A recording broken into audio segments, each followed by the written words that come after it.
الرحمن الرحیم.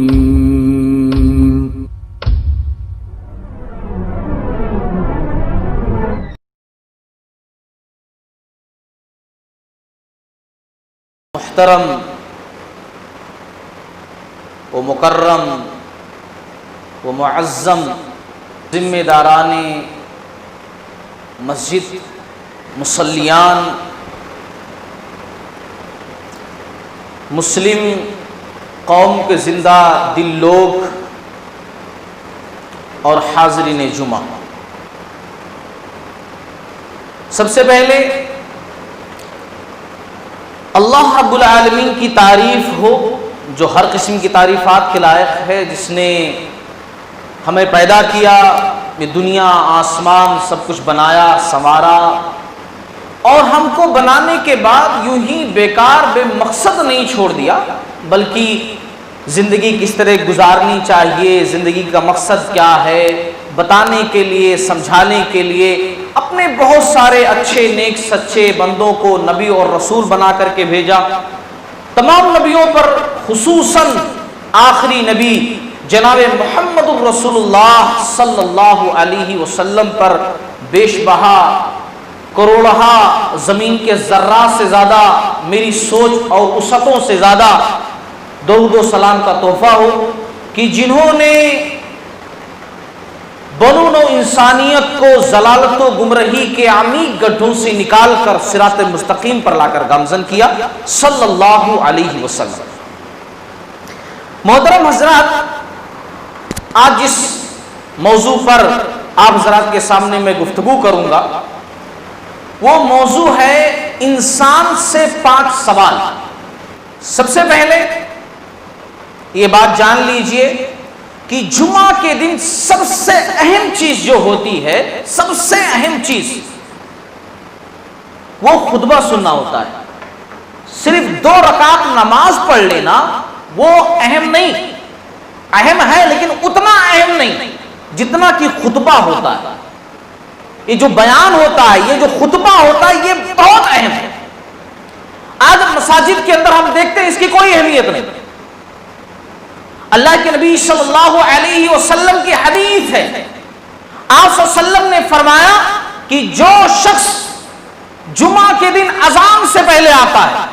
کون سی اذان؟ رسول اللہ صلی اللہ علیہ وسلم کے دور میں کون سی اذان ہوتی تھی؟ جب خطیب منبر پر بیٹھ جاتا تھا اور جیسے کہ ابھی اذان ہوئی ایسی اذان ہوتی تھی.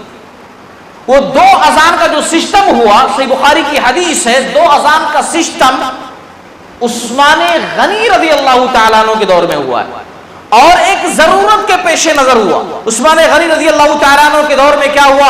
مارکیٹ لمبی چوڑی ہو گئی، گھڑی وغیرہ نہیں ہوتی تھی، ٹائم ٹیبل بتلانے والا کوئی نہیں ہوتا تھا. تو وہ کیا کرتے تھے؟ جمعہ کے دن جمعہ کا وقت ہونے سے پہلے مارکیٹ کے اندر ایک اذان کہلواتے تھے کہ بھائی دکانیں بند کرو، جا کر غسل کرو، جمعہ کا ٹائم ہونے والا ہے. پھر اس کے بعد دوسری اذان جب خطیب بیٹھ جاتا تھا منبر پر تب ہوتا تھا. آج میں سمجھتا ہوں اس کی ضرورت ہی نہیں ہے. سب کے پاس گھڑی ہے، سب ٹائم جانتے ہیں کہ اتنے بجے سے اتنے بجے تک خطبہ شروع ہوگا، اب اذان ہونے والی ہوگی. تو مارکیٹ کے اندر اذان ہوتی تھی. بہرحال آپ صلی اللہ علیہ وسلم کے دور میں، ابوبکر صدیق رضی اللہ تعالیٰ عنہ کے دور میں، عمر بن خطاب رضی اللہ تعالیٰ عنہ کے دور میں ایک ہی اذان ہوتی تھی جمعہ کے دن. جب خطیب منبر پر بیٹھ جاتا، آپ صلی اللہ علیہ وسلم نے فرمایا کہ جو اذان سے پہلے مسجد کے اندر آتا ہے، جس ترتیب سے لوگ آتے ہیں، پہلے آنے والے کو اللہ تبارک و تعالی اونٹ کے صدقے کی جو ہے ثواب دیتا ہے. سمجھ لیجئے اونٹ اس نے قربان کر کے اللہ کے راستے میں لٹا دیا. دوسرا جو آتا ہے پھر کہا گیا بیل، پھر اس کے بعد بکری، پھر مرغی، اس طریقے سے اسٹپ بائی اسٹپ. اور آپ صلی اللہ علیہ وسلم نے فرمایا کہ جب خطیب منبر پر بیٹھ جاتا ہے اور فرشتے وہاں ٹھہرے ہوتے ہیں لکھنے والے گیٹ کے پاس، کون پہلے آیا، کون سیکنڈ آیا، کون تھرڈ، کون فورتھ، کون ففتھ، جب خطیب بیٹھ جاتا ہے منبر پر، اذان ہونے والی ہوتی ہے تو رجسٹر بند ہو جاتا ہے. وہ لوگ بھی اندر آ کر کے فرشتے وہ بھی خطبہ سننے لگتے ہیں. اب ذرا سوچئے کتنی دفعہ ہم نے فرشتوں والی رجسٹر میں اپنا نام لکھایا ہوگا. اکثر لوگ اذان ہونے کے بعد آتے ہیں. تو جمعہ کے دن جو رجسٹر میں مینٹین کیا جاتا ہے. فرشتے جو گیٹ کے پاس کرتے ہیں اس میں تو آپ کا نام لکھا ہی نہیں گیا. اور آنے کے بعد بھی کتنے سارے لوگ خطبہ غور سے نہیں سنتے. کوئی سلام کر رہا ہے بازو والے کو دے کر, کوئی اسی میں حال چال پوچھ رہا ہے کیسا سب چل رہا ہے. ایک واقعہ سناتا ہوں, میرا موضوع یہ نہیں ہے لیکن بات آئی تو میں کہہ رہا ہوں, حالت دیکھ کر کے میں کہہ رہا ہوں. یہ مسجد ہے, کہیں گانے بجانے کی مجلسیں ہوتی, کہیں مشاعرے کی مجلسیں ہوتی, کہیں لو لیب کھیل کود اور میدانوں کی مجلسیں ہوتی. سارے نوجوان سارے لوگ وقت سے پہلے پہنچ جاتے. کوئی فلم اسٹار آتا ہے, کوئی کرکٹر آتا ہے, کوئی دنیاوی مشاغل والا آدمی آتا ہے, لوگ پہلے پہنچ جاتے. 1 گھنٹہ 2 گھنٹہ پہلے کوئی آتا ہے بڑا لیڈر, اس کے استقبال کے لیے بہت پہلے پہنچ جاتے ہیں. یہ جمعہ کا دن ہے کہ مسجدیں خالی, مسجدیں خالی ہیں. پھر اس کے بعد لوگ کہتے ہیں کہ آخر مسلمانوں کے اوپر اتنی آزمائش کیوں ہے؟ اس کے ذمہ دار ہم خود ہیں. یہ حالت ہمارے سامنے. بہرحال ایک واقعہ سناؤں میں. اللہ کے نبی صلی اللہ علیہ وسلم منبر پر ٹھہرے ہوئے خطبہ دے رہے ہیں. آپ صلی اللہ علیہ وسلم خطبہ دے رہے ہیں اور اس کے اندر سورۃ الملک کی تلاوت آپ صلی اللہ علیہ وسلم نے کی. سورۃ الملک, تبارک الذی بیدہ الملک, 29ویں پارے کی پہلی سورہ آپ صلی اللہ علیہ وسلم پڑھ رہے ہیں. سورۃ الملک ابھی نازل ہوئی تھی, نئی وہ سورت نازل ہوئی تھی. ایک صحابی جو ہے, ایک صحابی کے بازو میں بیٹھے ہوئے, ابن ماجہ کی حدیث ہے, کوئی واقعہ اسٹوری نہیں, ابن ماجہ کی حدیث بیان کر رہا ہوں. ایک صحابی بازو والے سے پوچھ رہے ہیں کہ یہ سورہ کب نازل ہوئی؟ نہیں دکھ رہی ہے مجھے میں سنا ہی نہیں, پہلی دفعہ سن رہا ہوں اس سورہ کو. وہ بازو والے صحابی جواب نہیں دے رہے, خاموشی کے ساتھ خطبہ سن رہے, آپ صلی اللہ علیہ وسلم کی باتیں سن رہے. یہ برابر پوچھتے جا رہے ہیں, بھائی بتاؤ نا یہ سورہ کب نازل ہوئی؟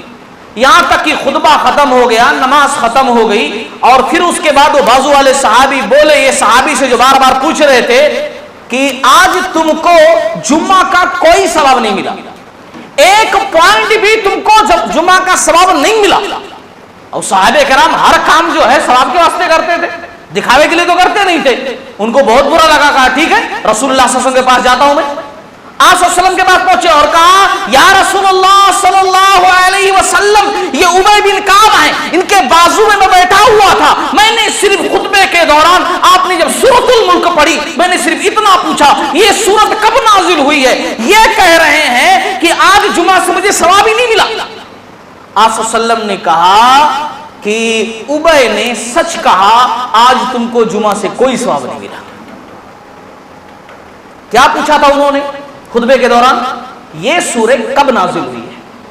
اور آج خطبے کی ویلو کیا ہے ہماری نگاہوں میں؟ اسی میں کوئی سلام کر رہا ہے, کوئی فون اٹھا کر جا کر باتیں کر رہا ہے, کوئی ادھر فون دیکھ رہا ہے, کوئی سوئچ آف تو کوئی سوئچ آن تو کوئی اسٹیٹس, تو کیا کر رہا ہے؟ یہ خطبہ چل رہا ہے. مسلمانوں کا یہ عالم. عذابات, آزمائشیں, مصیبتیں, آفتیں, مصائب, مشکلات کے پہاڑ ہمارے اوپر نہیں آئیں گے تو کیوں نہیں آئیں گے؟ یہ دعوتیں تو ہم خود دے رہے ہیں نا, ہماری حالت کیسی ہے؟ بہرحال دوستو, میرا موضوع یہ نہیں تھا لیکن اہم تھا یہ کہنا, اس لیے میں نے کہہ دیا. چلیے میں اپنے موضوع پر آتا ہوں. میرا موضوع آج کا ہے انسان سے 5 سوال. اللہ تبارک و تعالی نے پہلے انسان دادا آدم علیہ السلام کو اپنے ہاتھ سے بنایا, روح ڈالی, اور پھر اس کے بعد عزت بخشی, تعظیم کے لیے فرشتوں سے سجدہ کروایا, علم و حکمت سے نوازا, اور پھر اس کے بعد جنت کے اندر داخل کر دیا. اللہ نے کہا آدم علیہ السلام سے جنت کے اندر ان کی بیوی کو بھی بنایا, کہا ہنسی خوشی اچھے طریقے سے رہو, کوئی ٹینشن کی بات نہیں ہے, جو چاہو کھاؤ پیو, جہاں چاہو رہو سہو, یہاں پر زندگی گزارو, بس فلاں درخت کے قریب مت جانا. شیطان نے بھٹکایا, درخت کے قریب چلے گئے, رب کی نافرمانی ہو گئی. اللہ تبارک و تعالیٰ نے دنیا کے اندر بھیج دیا. مختصر میں بیان کر رہا ہوں, پوری سٹوری نہیں. اللہ نے دنیا کے اندر بھیج دیا یہ کہتے ہوئے کہ اب تم جاؤ, تمہاری اولاد دنیا کے اندر ہوگی, اب میں تمہارے ذریعے سے انسانوں کو آباد کروں گا دنیا کے اندر. جنت ملے گی تم کو, لیکن اب فری میں نہیں ملے گی. میں نے تم کو بنایا, بنا کر کے داخل کر دیا, ایسے ہی داخل کر دیا تم کو, عزت بخشی میں نے, لیکن اب انسان کو جنت پانے کے لیے محنت کرنی پڑے گی، اپنے آپ کو ثابت کرنا پڑے گا کہ وہ جنت کا مستحق ہے۔ میں نے جنت بھی بنائی ہے، دوزخ بھی بنائی ہے۔ اگر اچھے کام کرو گے دوبارہ پھر جنت میں داخل کر دیے جاؤ گے، اور اگر برے کام کرو گے تو جہنم اس کے واسطے میں نے ریڈی کر رکھی۔ اب دنیا کے اندر اللہ تبارک و تعالی نے ہم کو بھیج دیا، دنیا کے اندر اللہ رب العالمین نے ہماری ہدایت کے لیے ہر انتظام کیا، ہمیں عقل دیا، شعور دیا، سمجھنے کی، بولنے کی طاقت دی، قوت دی، یہاں تک کہ نبیوں اور رسولوں کا سلسلہ شروع کیا کہ انسان اگر بھول گیا ہو تو وہ یاد رکھے کہ اسے میں نے کیوں بھیجا ہے، کیوں پیدا کیا ہے، کس لیے دنیا کے اندر بھیجا ہے۔ انسان کو بتانے کے واسطے بہت سارے نبی اور رسول آئے، آخر میں جناب محمد الرسول اللہ صلی اللہ علیہ وسلم بھی آئے۔ بات سمجھ میں آ رہی ہے؟ اس کے بعد اللہ رب العالمین نے یہ نہیں کہا کہ میں آخرت کے دن جو سوال کروں گا، جو تم سے امتحان لوں گا، جو تم سے پوچھوں گا، اس کے بارے میں تمہیں کچھ نہیں بتاؤں گا، بس خود سے تیاری کر کے آنا۔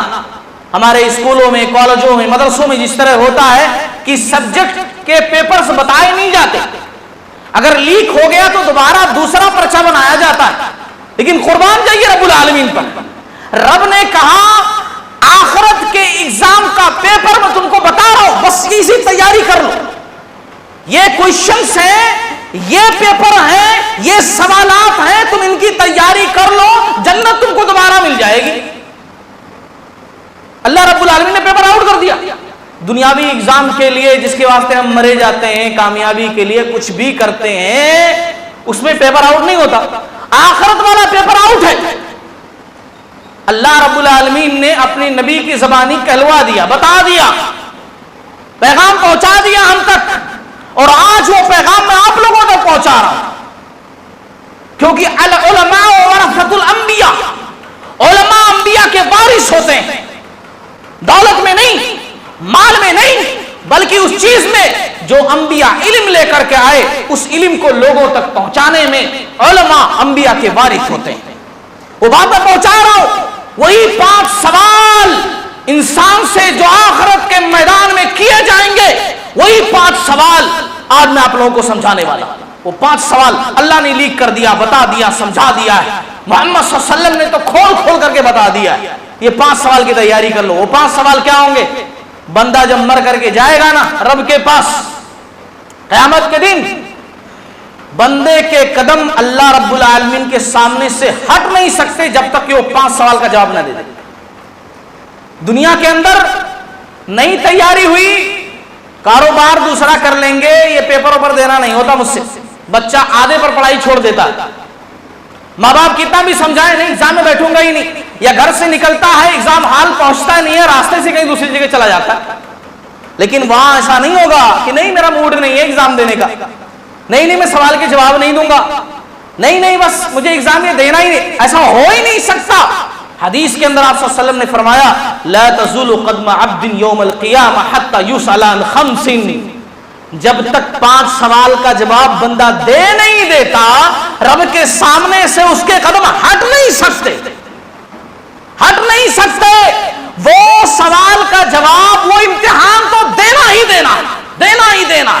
اس میں سے سوال کیا ہوگا؟ پہلا سوال کیا ہوگا؟ پہلا سوال سنو تو صحیح، پہلا سوال ان عمرہ فیما افنا، بندے ذرا بتا تو نے زندگی کہاں گزاری، کہاں گزاری؟ ان عمرہ فیما افنا، تیری زندگی گزری دنیا کے اندر میں نے جو بھی دیا، 40 سال، 50 سال، 30 سال، 60 سال، 70 سال، جو بھی عمر میں نے دنیا کے اندر تجھے دی، بتا میرے بندے وہ دنیاوی زندگی، وہ لائف تو نے دنیا کے اندر کہاں گزاری، کیسے گزاری؟ اب جواب دینا، یہ جواب سوچ کر کے جاؤ، اور وہاں چیٹنگ نہیں چلے گی۔ دنیا کے ایگزام میں تو لوگ چیٹنگ بھی کر لیتے ہیں، نہیں معلوم ہے تو بازو والے سے پوچھ لیتے، ادھر ادھر سے کر لیتے کچھ بھی انتظام، یہاں تک کہ بسا اوقات ٹیچرز کو کھلا پلا کر کے بھی راضی کر لیتے۔ وہاں ایسا کچھ نہیں ہونے والا، وہاں تو ایسا ہوگا آپ کے زبان پر تالے لگا دیے جائیں گے، آپ کا ہاتھ بولے گا، آپ کی آنکھیں بولیں گی، آپ کا پیٹ بولے گا، آپ کے پیر بولیں گے کیا کہا، کیا کیا کیے تھے، کیا کیا دیکھے تھے، کیا کیا سنے تھے، کہاں کہاں گئے تھے، ایک ایک چیز یہ جسم کے اعضاء گواہی دیں گے۔ انسان سوچے گا میرے جسم کا حصہ مجھ سے بغاوت کیوں کر رہا ہے؟ وہ بغاوت اس لیے کر رہا ہوگا کیونکہ جس رب نے اسے پیدا کیا بنایا اس رب کا حکم ہوگا تو بولا، میں سننے والا ہوں۔ یہ سوچ کر کے جانا زندگی کیسے گزاری، کہاں گزاری، رب کے سامنے حساب دینا ہے۔ وہ زندگی کا حصہ جو چادر کے اندر موبائل دیکھنے میں گزارتے ہو اس کا بھی جواب دینا ہے، کمرہ بند کر کے جو گزارتے ہو جو وقت اس کا بھی جواب دینا ہے، انٹرنیٹ میں جو زندگی گزارتے ہو وقت گزارتے ہو اس کا بھی حساب دینا ہے، اور جو معاملات کے اندر دکان میں، کاروبار میں، لوگوں کو دھوکہ دینے میں اور جھوٹ بولنے میں اور اسی طریقے سے رشوت کھانے میں، چوری کرنے میں، غیبت کرنے میں، چغلی کرنے میں، جس جس جگہ پر جو جو لمحہ تم گزارتے ہو رب کے سامنے حساب دینا ہے۔ یہ بات جان لو اچھے طریقے سے۔ آج چھوٹی چھوٹی بات پر دل برداشتہ ہو جاتے، فلاں صاحب میں ایسا بولا تھا میری بات ہی نہیں مانے۔ دنیا کے اندر ہوتا ہے، تھوڑی سی بات پر دل پکڑ لیتے، فلاں صاحب سے ایسا بولا تھا کرنے کے لیے نہیں مانے، اور فلاں صاحب بھی ناراض ہو جاتے، ارے انہوں میرے قریب ہی نہیں آ رہا، جب تو میرے قریب نہیں آ رہا تو میں کہیں کو اپنے قریب تجھے بلاؤں۔ چلو یہاں تک کہ گھروں کے اندر، خاندانوں میں، جماعتوں میں یہ چھوٹی چھوٹی باتوں پر نا اتفاقیاں بہت ہیں، ان نا اتفاقیوں کا بھی جواب دینا ہے۔ زندگی کا کوئی لمحہ ایسا نہیں جس کا جواب نہ دینا ہو، جواب دینا ہے اور دینا ہے، اس میں کوئی شک شبے اگرچہ مگرچہ لیکن ویکن کچھ بھی نہیں۔ یہاں چل جاتا، ارے نہیں وہ مسجد میں بلائے تھے نا میٹنگ کے واسطے، نہیں میں ذرا مصروف ہو گیا تھا اس لیے نہیں آ سکا، نہیں ایسا ہو گیا تھا، تھوڑا بیمار ہو گیا تھا تو نہیں آیا۔ اللہ تعالیٰ کے سامنے نہیں چلے گا، انہو علیم بذات الصدور، وہ تو دل کی بات کو جاننے والا ہے، وہاں نہیں چلے گا۔ اس لیے دوستو سمجھانا یہ چاہتا ہوں، زندگی رب کی خوشی کے لیے گزارو، اخلاص کے ساتھ گزارو۔ دنیا کے اندر آپ کی تعریف کوئی نہیں کرتا، نو پرواہ، کوئی پرواہ نہیں۔ جس کے لیے میں کوئی کام کرتا ہوں، دین کا کام، جماعت کا کام، جمعیت کا کام، مسجد کا کام، بستی کا کام، قوم کا کام، خاندان کا کام، گھر کا کام، میں جو کر رہا ہوں وہ اس لیے کر رہا ہوں میرا رب اس پر مجھے اجر دے گا، میری آخرت سنور جائے گی، اور وہاں مجھے بدلہ ملنے سے کوئی نہیں روک سکتا، ثواب ملنے سے کوئی نہیں روک سکتا۔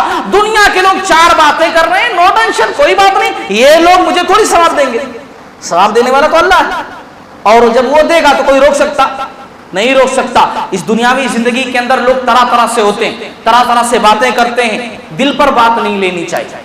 کچھ لوگ ایسے ہوتے ہیں جماعت میں، جمعیت میں، خاندان میں، کہ وہ ایسی بات بولتے ہیں کہ دل ٹوٹ جاتا، ایسی بات بولتے ہیں کہ اچھا نہیں لگتا، ایسا لگتا کہ انہوں آئے ہی کیوں، ایسی بات بول کر کے ان کی باتیں دل پر نہیں لینا ان کی باتوں کو، رب کی خوشی کے لیے ہر کام کرنا۔ ایک واقعہ میں آپ لوگوں کو سناؤں اس موقع پر۔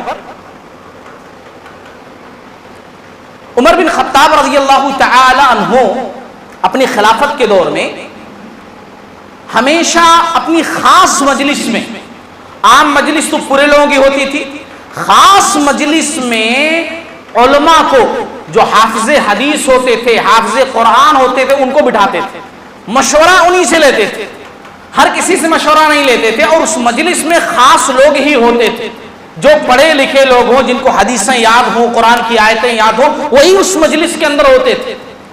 اس میں ایک نوجوان صحابی تھے، حر بن قیس رضی اللہ تعالیٰ، یہ حافظ حدیث تھے، قرآن کے حافظ تھے، حر بن قیس رضی اللہ تعالیٰ ان کا نام تھا۔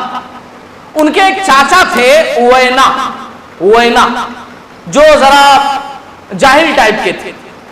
جاہل کا میں ڈیفینیشن آپ کو دوں، جاہل کا مطلب ان پڑھ نہیں، جاہل میری مراد جو ہے جاہل سے پڑھے لکھے بھی ہو سکتے، نہیں پڑھے لکھے بھی ہو سکتے، جن کو بات کرنے کا سلیقہ نہیں آتا، کس مجلس میں کس شخص سے کیسے بات کرنی چاہیے معلوم نہیں رہتا، بس جب بھی منہ کھولتے جو دل میں آتا بول دیتے۔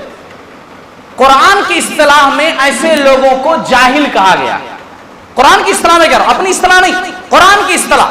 جن کو بات کرنے کا سلیقہ نہیں آتا، طریقہ نہیں آتا، کون سی مجلس میں کیسی بات کرنی ہے کچھ نہیں معلوم رہتا، بس جو دل میں آیا بول دیتے. قرآن کی اصطلاح میں ان کو جاہل کہتے. یہ اوینا ان کے چاچا تھے، جاہلوں میں سے تھے. ہمیشہ کہتے تھے کہ حر بھتیجے وہ خاص مجلس میں کبھی مجھے بھی لے کر چلو، اور ذرا دیکھوں تو کون کون بیٹھتا ہے، کیسے بات چیت ہوتی ہے، کیسا مشورہ ہوتا ہے.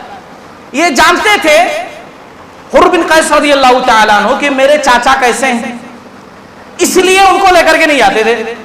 جاتے تھے بھی لے کر کے گیا میں اور کچھ بھی تو بول دیا ادھر ادھر، بےزتی ہو جائے گی میری، مسئلہ کہاں کا کہاں پہنچ جائے گا، ٹاپک کچھ اور ہوگی، کہیں کی کہیں پہنچ جائے گی، اس لیے لے کر نہیں جاتے تھے. یہ بار بار اصرار کرتے تھے نہیں بھتیجے کبھی لے کر چلو. ایک دن بولے ٹھیک ہے چاچا چلو میرے ساتھ، لے کر کے گئے. جس کا ڈر تھا وہی ہوا. یہ مجلس کے اندر داخل ہوئے، داخل ہوتے ہی نہ سلام نہ دعا کچھ بھی نہیں. بولے اے عمر آپ کو انصاف کرنا نہیں آتا.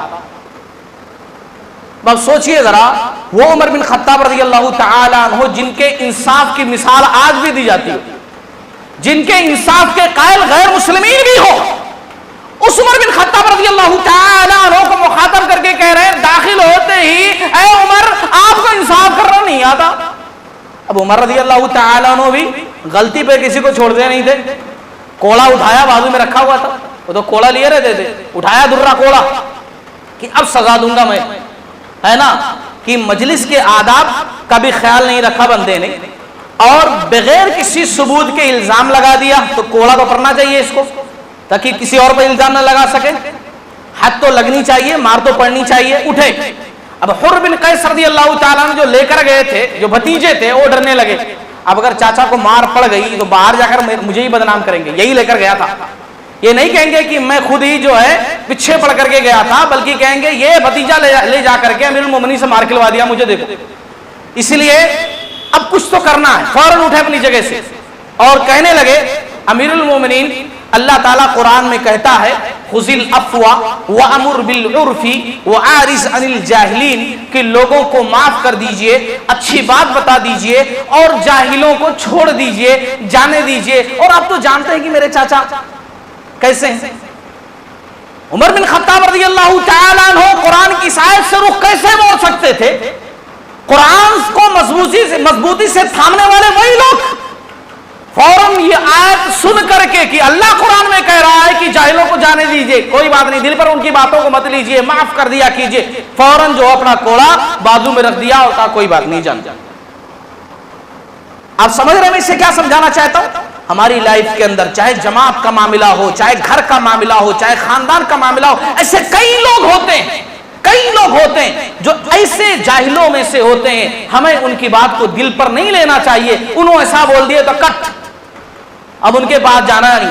انہوں ایسا کر دیا تو کٹ، ختم. 2 رکعت نماز پڑھوں گا مسجد سے باہر نہیں بولوں گا میں کو. ایسا معاملہ نہیں ہونا چاہیے. اللہ تعالیٰ کے سامنے زندگی کے ہر معاملے کا حساب دینا ہے. پہلا سوال میں ذکر کر رہا تھا نا، ان عمرہ فیما افناہ. اللہ تعالیٰ سوال کرے گا بندے تو نے زندگی کیسے گزاری، کہاں گزاری. یہ تو ہو گیا پوری عمر کے بارے میں. دوسرا سوال اللہ کہے گا وَعَنْ شَبَابِهِ فِيمَا أَبْلَاهُ. زندگی کا سب سے خوبصورت حصہ جوانی.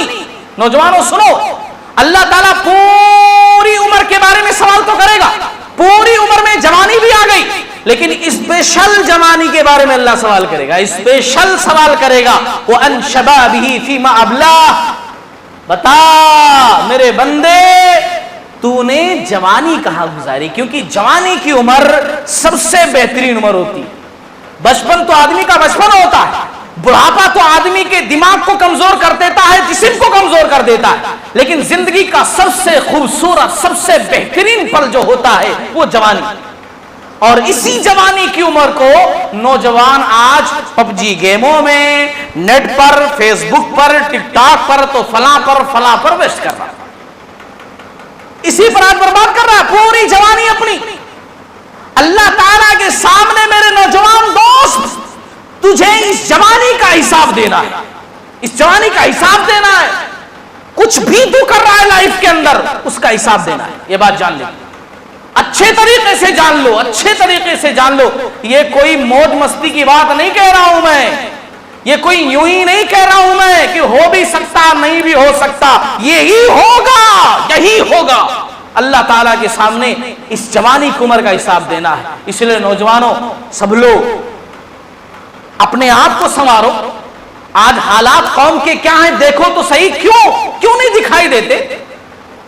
انٹرنیٹ کا استعمال کرتے ہو، اخبارات پڑھتے ہو، نیوز سنتے ہو، دیکھتے ہو کیا قوم کی حالت دنیا کے اندر ہے، پھر بھی نہیں سدھرتے. ہر قوم کے لیے جو نوجوان ہوتے ہیں وہی اہم ہوتے ہیں، وہی ستون ہوتے ہیں. صحابہ کرام کی زندگیوں میں آپ دیکھو بزرگ لوگ مشورہ دیے ہیں اور نوجوان اس پر عمل کیے ہیں. مگر آج تو مسجدیں صرف بزرگوں سے بھری ہوتی ہیں، نوجوانوں سے خالی. سب بزرگ ہی کرنا، نوجوان تو بھی کھیلنے کودنے کی عمر ہے، ابھی تو بائک دوڑانے کی عمر ہے، شوقہ کرنے کی عمر ہے، وہ عجیب عجیب خنزیر کٹ کے بالا رکھنے کی عمر ہے نہیں؟ خنزیر وہ پک والی کٹ دیکھے ہوں گے آپ، یوں رہتا دیکھو جیسے پک کے اوپر نہیں بنا رہتا، اس کے پیٹ پر ایسے سر پہ بنا لیتے. بہت سارے تو نیلے پیلے ہرے کر لیتے. اللہ رب العالمین کے سامنے جانا ہے، یہ بات جان لو اچھے طریقے سے. آپ کے نیلے پیلے ہرے یہ کسی کام کے نہیں. جب تک یہ سانسیں چل رہی ہیں نا، جب تک جسم میں طاقت ہے، یہ جم میں جا کر کے باڈی بنا کر کے جب تک گھوم رہے ہو نا، تب تک. جس دن ایک موت کا ہلکا سا جھٹکا آیا نا، یہ آنکھیں بند ہوگی نا، یہ سانسیں اکھڑ جائیں گی نا، اور گھر سے تم کو نہلا دھلا کر سفید کپڑوں میں لپیٹ کر کے لوگ کندھوں پر رکھ کر کے بستی کی طرف اور قبرستان کی طرف جب نکلیں گے نا، تو پھر تمہارے نیلے پیلے ہرے یہ کسی کام کے نہیں رہ جائیں گے. پھر کام کے صرف وہی رہ جائے گا جو تم نے کیا ہے، وہی کام میں آئے گا جو تم نے کیا ہے زندگی کے اندر، وہی کاٹو گے جو تم نے بویا ہے. اس لیے جان لو زندگی بڑی مختصر ہے، بڑی مختصر ہے، بڑی مختصر ہے. اللہ کے نبی صلی اللہ علیہ وسلم نے کہا تھا میری امت کی ایج منیمم 60 سے 70 کے بیچ میں ہے. اکثر لوگ آج دیکھیے بڑے پہلے ہی چلے جا رہے ہیں، بہت کم لوگ 80-90 تک پہنچ رہے ہیں. آج کم بہت بس 60-70 کے بیچ میں لوگ نکل جا رہے ہیں. اور آج تو اموات اتنے زیادہ ہو رہے ہیں، یہ قیامت کی نشانیوں میں سے ایک نشانی ہے جلدی جلدی موت ہونا، کہ لوگ 40-45 بڑی مشکل. اسی لیے سوچو آج اے سی والے روم میں بڑے مکان میں رہتے ہو، چھوٹا روم رہتا تو بولتے ہو مجھے اچھا نہیں لگتا، ایسا لگتا میں قید ہوں.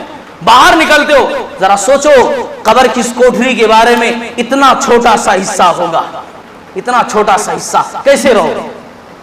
سوچو کپڑے میں لپیٹا ہوا تمہارا جسم، اوپر سے مٹی ہے، نیچے اندھیرا ہے، روشنی کا انتظام کہاں سے کرو گے؟ کیا کرو گے آخر؟ سوچو تو صحیح، زندگی کہاں گزار رہے ہو؟ سوچو تو صحیح. میں کہنا کیا چاہ رہا ہوں، میں تو یوں کہہ دے رہا ہوں بات ختم ہو جا رہی ہے، لیکن وہاں یہ بات ختم ہونے والی نہیں.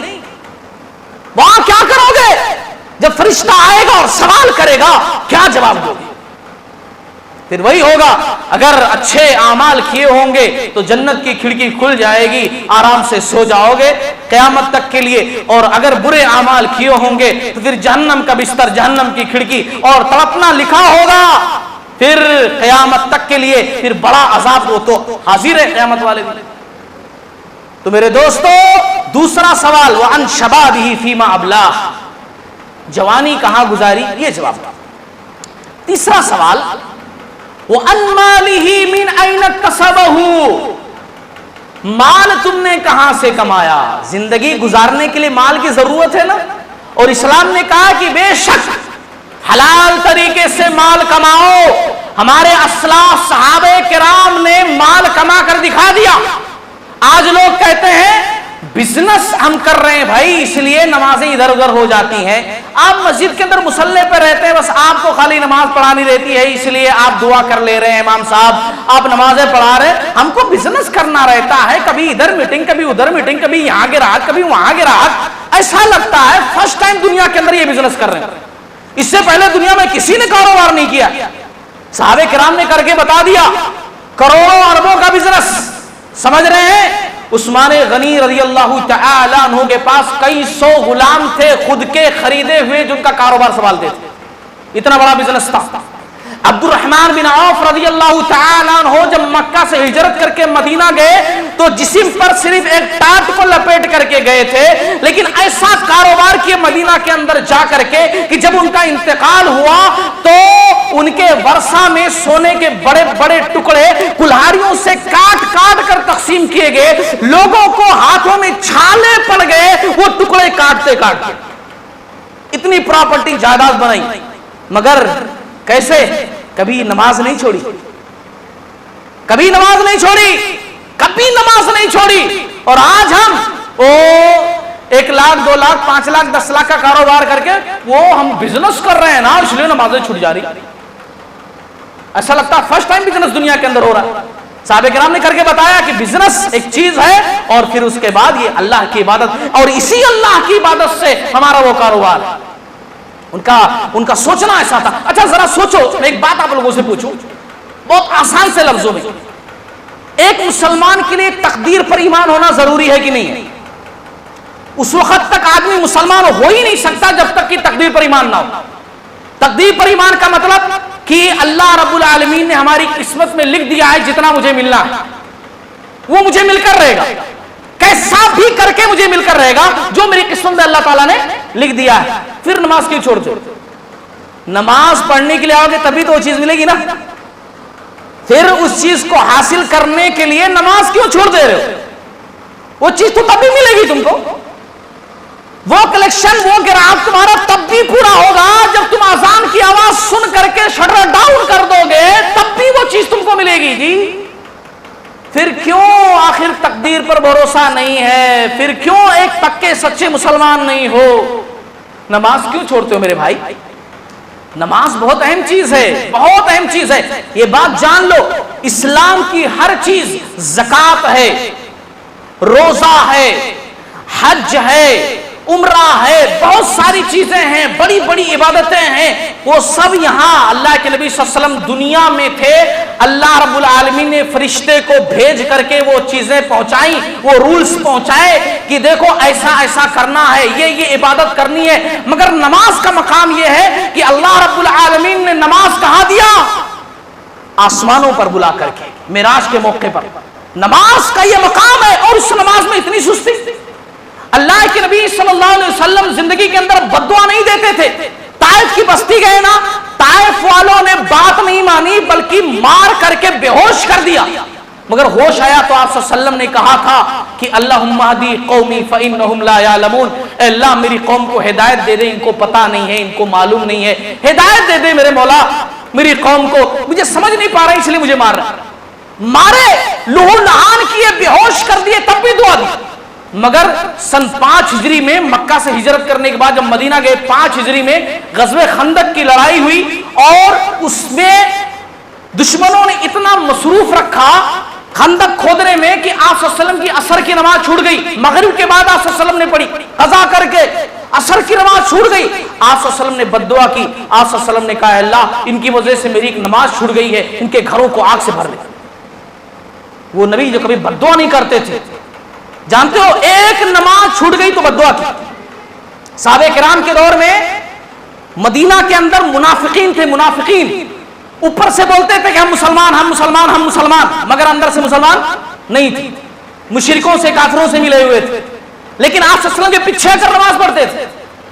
صحابہ کرام ایک اصول بنائے ہوئے تھے کہ جو شخص نماز میں جماعت میں پیچھے رہتا وہ ہمیشہ ہمیشہ پچھلی صف میں جگہ اس کو ملتی ہو، 1 رکعت چھوٹ گئی، 2 رکعت چھوٹ گئی، 3 رکعت چھوٹ گئی، اس کو مسلمان نہیں منافق کہتے تھے۔ یہ منافق ہے اس لیے اس کی ہمیشہ دیکھو رکعتیں چھوٹی رہتی ہیں، اور آج ہماری رکعتیں کا پوری نماز ہی چھوٹی رہتی ہے۔ اب صحابہ کا دور اگر ہوتا اور ہمارا یہ عمل ہوتا تو سوچو ہم تو مسلمان ہی نہیں ہوتے۔ اب سوچو ذرا اپنے بارے میں، اپنی ایمان کے بارے میں، کامیابی کیسے ملے گی؟ بہرحال وقت بڑا مختصر ہے، وقت ختم ہو رہا ہے، تو تیسرا سوال یہ ہوگا مال کہاں سے کمایا؟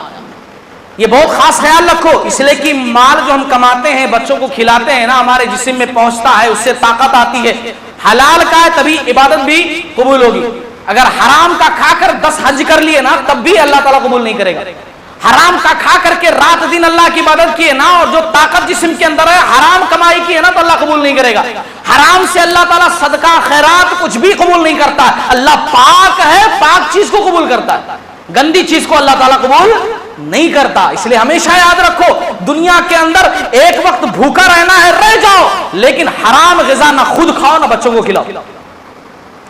تو اللہ تعالیٰ سوال تیسرا کریں گے، مال کہاں سے کمایا؟ چوتھا سوال، کہاں خرچ کیا؟ بہت سارے لوگ حلال طریقے سے کما تو لیتے ہیں، لیکن خرچ جب کرنے کی باری آتی تو یہ سگریٹ میں اڑا رہے ہیں، گٹکے میں اڑا رہے ہیں، کھینی میں اڑا رہے ہیں، اور شوقوں میں اڑا رہے ہیں۔ بہت سارے لوگ تو بچے کی شادی ایک مرتبہ ہوتی نا جی، دھوم دھام سے کرنا، فضول خرچیوں میں اڑا رہے ہیں، غلط جگہوں پر اڑا رہے ہیں۔ تو جہاں حلال طریقے سے کمانا بھی ہے اور حلال جگہوں پر خرچ بھی کرنا ہے، یہ بھی سوال ہوگا۔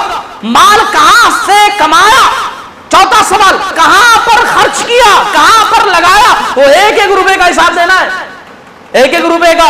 ہمارے نوجوان دوست سن لیں، یہ بڑی بڑی موبائلوں میں ہر مہینے 2 مہینے میں چینج کر دیتے ہے نہیں، اور یہ پسند نہیں ہے کہ دوسرا نکلا نا وہ والا لیں گے، ہے نہیں۔ عجیب عجیب طریقے سے بال رکھنے میں، اس میں بہت فضول خرچی ہوتی، بہت فضول خرچی ہوتی۔ سگریٹ کتنے سارے لوگ روزانہ کئی ڈبی پی جاتے، نہیں یہ حرام نہیں، مکروہ ہے۔ میں خالی اتنا کہتا ہوں، اللہ رب العالمین نے اسلام جو دیا ہم کو رسول اللہ صلی اللہ علیہ وسلم کے ذریعے سے، اس میں ہے کوئی بھی کھانے پینے والی چیز جب کھاؤ پیو تو بسم اللہ کہہ دیا کرو۔ سگریٹ پیتے ہوئے کون کون بسم اللہ کہتے ہیں؟ جیسے ہی سگریٹ جیب سے نکالے، ماچس لگائے یا لیٹر جلائے، بولے بسم اللہ، سگریٹ پینے جا رہا ہوں۔ کیوں معلوم؟ یہ دل سب سے بڑا سگنل ہوتا ہے اچھائی اور برائی کے لیے، یہ دل سب سے بڑا سگنل ہوتا ہے، وہ دل جانتا ہے یہ غلط ہے، اس لیے بسم اللہ یہاں نہیں چلے گا، یہاں پوری سورہ پورا قرآن پڑھ لو تبھی یہ غلط ہے نا۔ دل جانتا، دل سگنل دیتا ہے، جب دل سگنل نہ دے سمجھو دل مردہ ہو چکا ہے۔ آپ صلی اللہ علیہ وسلم نے حدیث کے اندر کہا نا، آدمی ایک گناہ کرتا ہے، ایک سیاہ ٹپ کا، توبہ نہیں کرتا، دوسرا گناہ، پھر سیاہ ٹپ کا بڑھتا جاتا ہے، دل کالا ہوتا جاتا ہے۔ جب دل پورا سیاہ ہو گیا تو پھر اچھے برے کی تمیز ختم ہو جاتی ہے، وہی مہر لگنا ہے۔ دل اگر بتا رہا ہے صحیح ہے غلط ہے، سگنل دے رہا، دل سمجھ لو ابھی زندہ ہے، ابھی پورا سیاہ نہیں ہوا، اور دل کچھ سگنل نہیں دے رہا، مطلب اللہ کی مہر لگ چکی ہے، تمہارا دل پورا سیاہ ہو چکا۔ جو چوتھا سوال، کہاں خرچ کیے؟ اور پانچواں سوال تو بڑا اہم ہے، بڑا اہم ہے۔ وہ آج کل نیٹ کا دور ہے نا، فلاں صاحب کی تقریر سنے، کیا تقریر دی، خطبہ، کیا خطبہ تھا بھائی، کیا واقعی میں کیا تقریر کیا، فلاں صاحب کیا تقریر کرتے، کیا علم حاصل کیا۔ اللہ تعالیٰ یہی سوال کرے گا قیامت والے دن کہ دنیا کے اندر جو علم حاصل کیا اس پر عمل کتنا کیا، جو علم حاصل کیا نا، جو علم حاصل ہوا نا، اس پر عمل کتنا کیا۔ جواب دینا پڑے گا کہ مجھے علم تھا نماز پڑھنا مگر کبھی نماز نہیں پڑھی، یہ جانتا تھا کہ قرآن کی مجید کی تلاوت کرتے رہنا چاہیے مگر وہ بھی نہیں کیا، یہ جانتا تھا لوگوں کی مدد کرنی چاہیے، علم تھا مگر نہیں کیا۔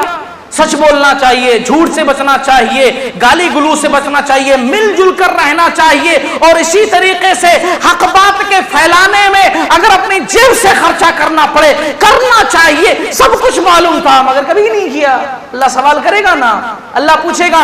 اچھا یہاں پر ایک خاص بات ذکر کر کے میں اپنی بات ختم کرتا ہوں، ٹائم ختم ہو گیا، حالانکہ میں بہت ساری باتیں بولنا چاہتا تھا، بہرحال پھر اللہ کی مرضی۔ ایک آخری بات، بہت سارے نوجوان ایسے ہیں نا، یہ بات جو میں نے بولا نا کہ جتنا علم حاصل کرتے ہو اس کا بھی جواب دینا ہے، تو بہت سارے نوجوان بولتے ہیں بھائی دیکھو اسی لیے علم ہی حاصل مت کرو، کیونکہ جتنا علم حاصل کرو گے اتنا زیادہ جواب دینا پڑے گا۔ سب سے زیادہ جواب مولوی صاحب کو دینا ہے، امام صاحب کو، کیونکہ سب سے زیادہ علم انہی کے پاس ہے۔ آپ تو وہی بندے گندے جمعہ کے دن بھی مسجد کے گیٹ کے پاس آتے، 2 رکعت پڑھتے نکل جاتے، اپن کو اتنا ہی خالی حساب دینا ہے بس، اللہ تعالیٰ اتنا ہی معلوم تھا، اتنا ہی کیا میں، ہے نا، یہ نہیں چلے گا۔ اگر ایسا بول کر کے بچ جانا ہوتا تو کافرہ پورے بولیں گے اللہ تو مجھے تو کچھ بھی نہیں معلوم تھا، تو سب سے پہلے جنت کے اندر وہی چلے جائیں گے۔ اللہ رب العالمین نے جہاں یہ بات کہی ہے کہ میں یہ سوال کروں گا، وہاں یہ بھی کہا اپنے نبی کی زبانی کہ نبی بتا دو لوگوں کو طالب العلم فریضۃ علی کل مسلمین، علم دین کا حاصل کرنا ہر مسلمان پر ضروری ہے۔ اس کا کیا جواب دو گے پھر؟ تو یہ نہیں چلے گا کہ میں وہاں 2 رکعت پڑھ کر تو نکل جاتا تھا، مجھے کچھ بھی نہیں معلوم، وہ مولوی صاحب کو زیادہ معلوم، جواب ان کو ہی زیادہ دینا ہے، یہ نہیں چلے گا۔ بہرحال وقت ختم ہو چکا، اللہ تعالیٰ سے میں دعا کرتا ہوں کہ اللہ تعالیٰ ان تمام باتوں پر عمل کرنے والا بنائے۔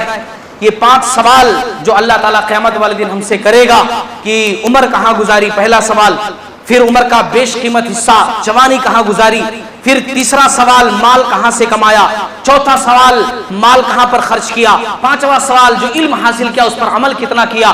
یہ 5 سوال کے جواب کی تیاری کرنے والا اللہ تعالیٰ ہم کو بنائے اور زندگی کی اہمیت کو سمجھنے والا بنائے، جماعت کے کام کو، حق کے کام کو آگے بڑھانے والا بنائے، مل جل کر رہنے والا بنائے، نفرت سے، کدورت سے، حسد سے، یہ جو دل کی بیماریاں ہوتی ہیں تمام بیماریوں سے اللہ تعالیٰ محفوظ فرمائے، ہر کام اخلاص کے ساتھ کرنے والا بنائے، دنیا والے تعریف نہ کریں، ویلو نہ دے، کوئی بات نہیں، رب اگر چاہے رب کو خوش کر دے، بس میرے لیے وہی کافی ہو، ایسی سوچ رکھنے والا بنائے۔ باری تعالی ہم میں سے جو ہمارے بھائی بیمار ہیں، پریشان حال ہیں، ان کی بیماریوں کو، پریشانیوں کو دور فرما دے، جو مصیبت زدہ ہیں ان کی مصیبتوں کو دور فرما دے۔